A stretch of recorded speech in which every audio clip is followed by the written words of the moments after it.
À vous tous à la maison, de soutenir Full Option. Namo on a abonné à Full Option. Soutenons Full Option. Maman nangaye na tuna bino motuna. Tuna. Voilà na émission ni ngapi chopie mais na la Full Option qui est toujours les bosso. Full Option TV. Bonjour, bonsoir, ça dépend de là où vous êtes. Bienvenue sur notre YouTube channel Full Option TV officiel. Merci de vous abonner, de soutenir de loin ou de près. Vous pouvez dans les commentaires, vous pouvez Full Option, Mikolo, émission T. Maintenant, nous sommes de retour. Oh, et la première émission il y a année 2022. On a profité pour la bonne année malgré tout ça, le mois de mars, mois de la femme. Le 8 mars est la journée internationale de la femme. On a profité pour la paix, ça va maman, bonne fête dans mois de la femme. Alors, Lelo Nazali na président, il y a communauté, il y a Columbus, Ohio. Président Tosolana et titre Tosolana président à répondre à la question sous communauté et Zalakanango les lots vraiment des détails et pas président les lots tolobela nini parmi les sujets tolobela ndenge nini to sala pona comme membre ya communauté comment to sala pona ou adhérer comme membre na kata communauté tolobela paix façon ya vivre à Wanakati à Columbus, Ohio. Alors, on a invité Binobo à vraiment connecter pour nous zapper et l'autre côté. Bonjour, Président. Bonjour, Nadia. Comment vous allez? Je vais bien. Est-ce que Koki s'est présenté pour la balandignon sur la Full Option TV officielle parce que c'est la première fois où il est en émission? Nga Kombonanga Christian Chibanda. Je suis marié et père de 3 enfants à Columbus, Ohio. Alors, président, les communautés Zokende Mikolo. En tout cas, communauté Nengezaboye, et Zokende Malamu. Moi, Bakoko so ezangakate, mais communauté en tout cas, les Zokende Malamu parce que tu commis la deuxième phase de la communauté Nabiso, où tu as la programme Nabiso, quelle sera notre communauté dans les 10 prochaines années à venir. Alors, merci beaucoup, Président. Pour continuer à la question, il faut une source. Est-ce que au Koki peut savoir historique de la communauté congolaise à Columbus, ni Bandaki? Bon, communauté congolaise à Columbus, il y avait d'abord un premier essai, Ningezaboye, avant 2011. Naba jeune, Bazalaki Awa. Après, il y a eu des problèmes à Panzani. Après, jeune, on a trouvé beaucoup de gens de bien. Jeune, Isaki, tout le cola, maman, tout, daddy, omeko, papa Nzwanga, papa Kasongo, on s'est mis ensemble, tout bandiko sambela, de manière à ce que la communauté Nabiso et Kende Liboso. On a fait 2 ou 3 prières, et des communautés au bozo monalelo. Batunion so bozo monalelo, baza, fruit. Il y a la prière wana pour la communauté Nabiso. Donc à ce moment-là, tu vas dire que la communauté Nengezaboye ils ont une action sociale. Ce qui va tout la communauté aider dans makambo classe, aider dans makambo hôpital, aider dans makambo musala, aider makambo justice, En tout cas Nengezaboye essayer que ça là que batuana nyonso bref, il y a Batouana et Kokisami après 10 ans de l'eau en 2022. Alors, président, avant comme président, il y a un sage à Columbus ou bien élection et les Kanaki comme président?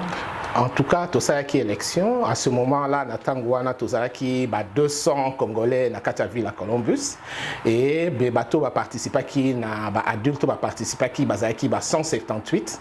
Donc ils ont qui élection et après de 178 personnes, il y a 5 candidats. Et ça fait combien de temps déjà vous êtes président de la communauté? On a président de la communauté depuis avril 2018. Mais en principe, nous fonctionne en gardant les élections en avril 2018, nous fonction le 30 juin 2018. 2018. Alors, est-ce que vous avez préparé pour une élection ou bien mandat Izana Moulay? Non, en tout cas, tous s'est préparé pour une élection parce que nous avons sali plus de 2 ans. L'élection a mandat ils ont 2 ans pour le président. Mais kokuta ke na katikati ya mandat Covid yaki, ya ngonde poussana ki mwa muke, mais na mikolo koya na summer, toujours se préparer pour la élection. La communauté. Donc, élection communauté et aux année et aux année où on a grandes vacances. Si tout va bien. Alors, président Siko, nani a la capacité ya voter. Ezaka motunyon so o kaka afanda na Colombie sasa congolais a koki ko voter ou bien ezana ba ordre moko ba procédure moko fo landa pour na voter. Bon, on a quatre statuts nabiso. D'abord, pour na voter, il faut un membre actif. Pour na un membre actif, il faut ça là au s'enrôler. Na quatre communauté, au s'enrôler, bah lien au tinda qui n'engeza boye, de manière à ce que batuba s'enrôler et bah fouta bah freine à bango d'enrôlement. Ce qui bah si bah fouti, bah tout le monde a droit et à voter.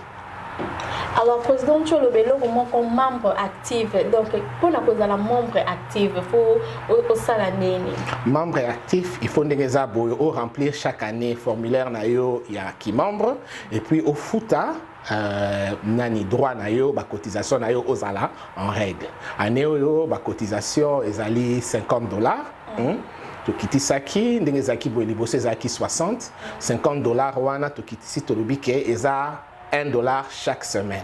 Mais tolobi comme to kiti si batunyon so ba futango na e bandeli to na 52 semaines mais to zui kaka 50 nde to sengi batunyon so ba futa $50 na e bandeli de manière à ce que préparer to atteindre budget na biso ya année. Alors lien oyo bat ba koki ko kende pona ba remplir formulaire ba ko zango. En tout cas lien eza na site Facebook na biso et ba mususu ba koki ko benga na numéro nanga 614 526 18. Alors, président, est-ce que vous pouvez savoir sur difficulté ni nous coûtons qui n'ango tant comme qui président dans la communauté congolaise? Bon, parmi les difficultés autres à Kinango, c'était d'abord que tout comme une institution.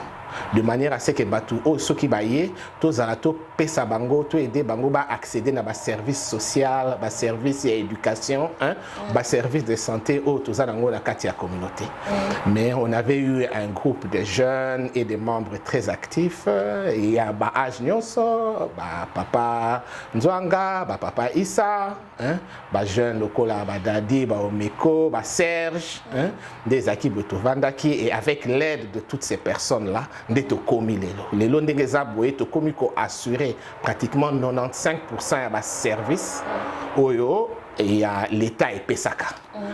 Bon, on a peut-être un petit problème lelo ndenge za boye pour na bato na biso à graduation, hein, ndenge za boye kiti moi muke bato soki ba sisi high school, hein, tant bazo koma na collège to à graduation et kiti eza en dessous ya 10%.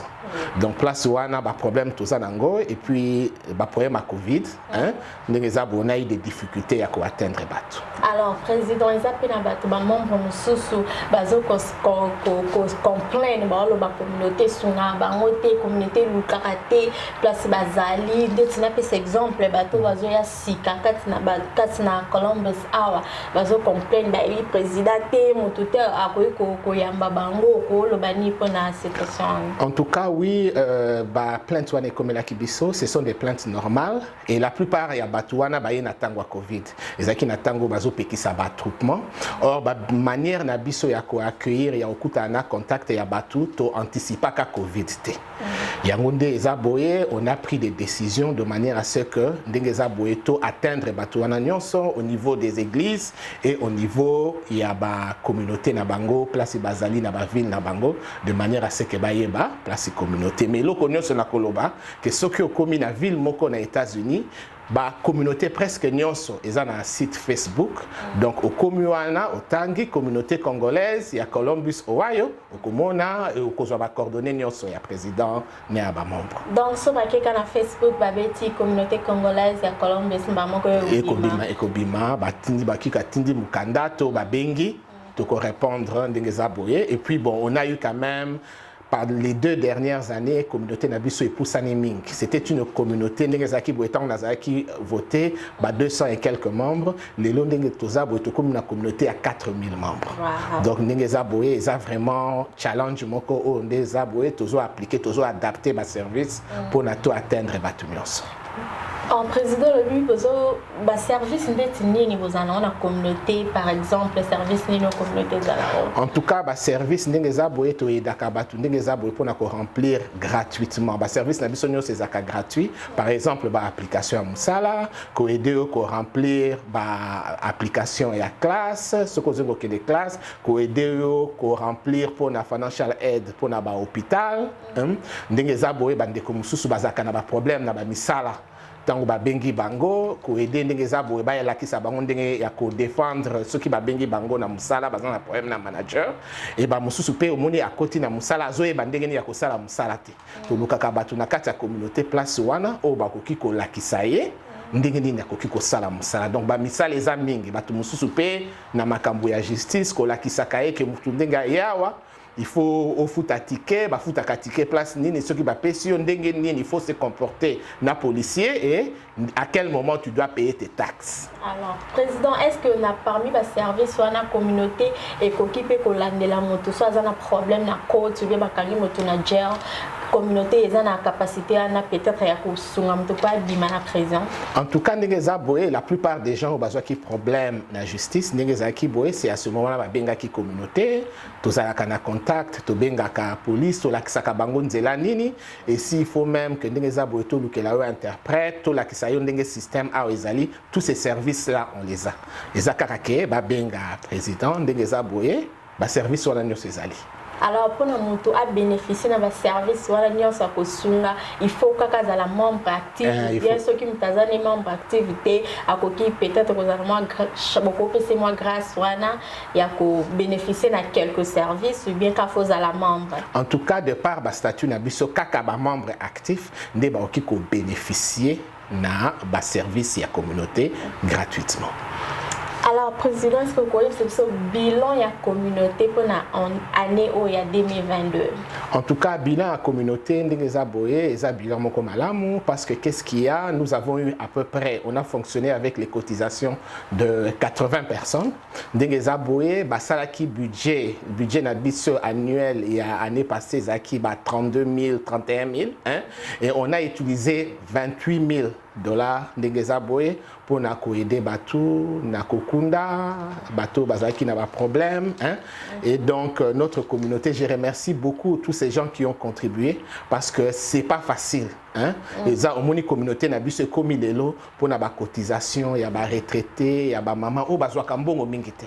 Or, Batou Moussou, ceux qui bangono sont cotisés, communauté qui est de musique. Et que ça, même service que les cas oyo, tous en angolelo. Alors, président, il y a un rumeur moi, que ça circulé dans un journaliste. Donc, il paraît que le président a prolongé l'élection pour y à la fin. Donc, pour nous, non, en tout cas, on a crainte.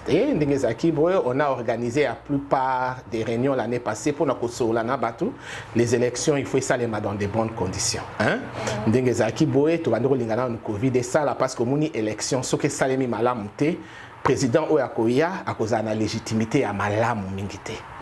Donc des abonnés tenus ça président Akoya ou a causé la prébiso à la légitimité à makas. Yango monia qui to banda qui enrôlement to kata qui met qui kaka 170 personnes. Nde omoni to fungoli li sous enrôlement de manière à ce que tous le maximum des gens topé sa chance na ba président Akoya ba me mabiso na programme na biso ya 10 ans Oyakoya. C'est que les critères numéro si pour postuler à la candidat pour pas ma président. Bon, en principe, les critères ou un comité électoral de ça la Congo, mais généralement ils ont des critères, il y a moralité, il y a honnêteté, il y a cause à nabatu, hein? Bah critères mutumoko à cause capable de représenter communauté devant les autres communes à makambo mingi des aboué to signaka ba tax return des aboué to komaka ba mikanda na ba court pour na ba juger batou donc il faut azala mutumoko oya kokoka ko manager biloko wana nyonso. Donc commission comprendre communauté est reconnue dans l'état en Katia Ohio. Oui, communauté est reconnue dans l'état tout ça la ba déclaration na biso ndenge aboué chaque année par attorney général et puis année onde tout ça qui ba déclaration na biso et pas na ARS pour la taxe. Alors, président, pour la bateau, en tout cas, communauté et pour la en tout cas, par exemple, ce que Botali, par exemple, l'année passée, les 28 000 qu'on a utilisés pour la bateau Bakoufaki, tous ces gens-là ne sont pas membres de la communauté. Donc communauté mingi ndenge za boye bon mona ba pesaka kaka ba membre mais bisonde to za boye to pesaka même ba non membre mais problème est comme que on ne peut plus laisser bateau baza ba retraité bateau ba koli ba kokaka 80 personnes et supporter près de 4000 personnes donc bateau wana nyonso tozo senga bango ezakaka $1 mutu nyonso apesa $1 na ye ndenge za boye et ko aider pour na biso nyonso tozala malamu. Alors, président, il a connu pour assurer les membres de la communauté pour l'année 2022. Non, en tout cas, année ils auront des services meilleurs que l'année passée. D'ailleurs, la communauté étant totale, dans la communauté environnante, tu peux avoir service américain premium, et ça et généralement même la plupart des gens au communauté ils ont soutenir Bangote. Généralement, les personnes au bazo aidé, soit ils ont été formés par la communauté, soit des abobabenga la communauté de manière à ce que communauté et des bango. Mais pour cette année, tous un programme na biso à 10 ans, tolingi ke ba o bakoya na epsi bino ke awa tokomi, c'est parce que c'était un groupe de personnes de tous les âges. Ba vandaki, ba sambeli, ba bité communauté na biso, tolingi et remplir banani social, ba obligation sociale lokola ba communauté mususu. Après 10 ans tokomi. Tolingi ke dans les 10 prochaines années, ndengeza boye tozala na ba par exemple, tous à la coopérative, tous à la magasin na biso, na restaurant na biso, il faut tous à la capable. Dans les 5 prochaines années, nous avons 4 médecins, 5 plombiers, 5 informaticiens, par exemple 10. Et donc, étape na biso et la communauté dans les 10 prochaines années, c'est le développement social, notre apport dans la communauté américaine et à Columbus en général. Alors, président, pour la bateau, bazoya sika na kata Columbus, Ohio, nanuté, monio président, créer déjà un groupe na banga mike kuna poni déjà président na bango au cause un mot pour na bango. Bon, généralement moni batu bakomi ebele batu nyonso baza na ba qualité à leadership to senga ka bango ya de manière à ce que to aider bango parce que qu'est-ce qu'il y a place baza wana ba groupe wana ezo permettre bango baye ko landengni bakoya ko diriger na katia communauté. Donc ce sont des groupes que nous encourageons mais to ebisa ka bango ba s'identifier de manière à ce que to encadrer parce qu'il est difficile aujourd'hui que vous avez 4000 personnes et à la gérer seulement au niveau d'une seule structure de 5 à 10 personnes. Donc, ce sont des groupes que nous encourageons. Ils ont l'accès à critères, il y a leadership, mais tout ça, de manière à ce que tout aide Bango et lobby base à ma future leader à la communauté. Alors, président, ok, na biso malem la souka ebisa lelo pour na batu oyo baza na Ohio, baza na Ohio te baza Columbus te baza misika bazo planifier baya na Columbus okopesa bango message ne.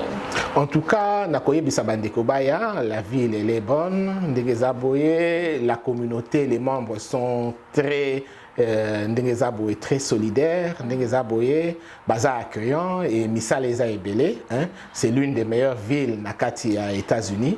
Donc en tout cas, na koyebisa bango baya, tout ça n'a besoin de pas. Président, ils ont battu soupe, bazo na baya abatu na ba question babaki est-ce que communauté eza na moyen ko sunga ba maman o baya ana bana pe ba o bazaki na bazana week na ita mususu me balingi ba ya ko zwa week ba appliquer est-ce que communauté ko sunga bango pe ponango. Bon, en tout cas, babilo kona to sali pe pona batu belé tant bayaki to badai ko bengela bango job and family services ndengeza boye de manière à ce que to salarié ba solo là ba mususu to sala la bango ba application. En fait, communauté na biso ndengeza boye, on a beaucoup de volontaires. On a beaucoup de volontaires, des jeunes, kakaloko la yobo, bazaboye, pesa katan na bango na savoir na bango pour na aider communauté.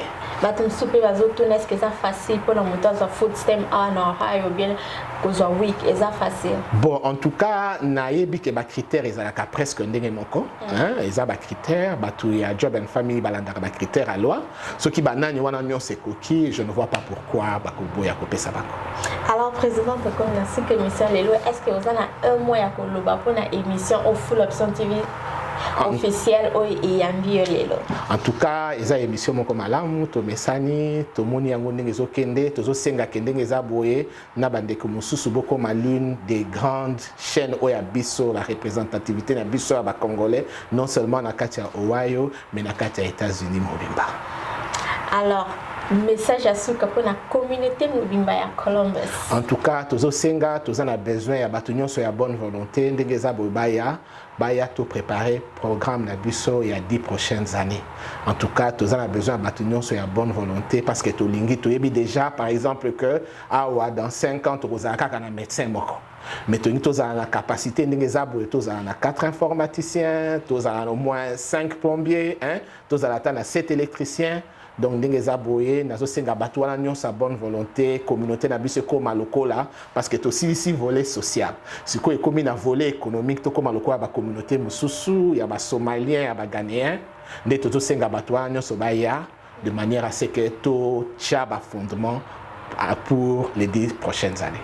Merci beaucoup, Président. Nous sommes à la fin de notre mission et j'invite tout le monde à inviter la communauté congolaise à Columbus Ohio pour s'abonner massivement sur Full Option TV officielle, pour s'abonner pour vous rattaquer l'émission de la Bissoté.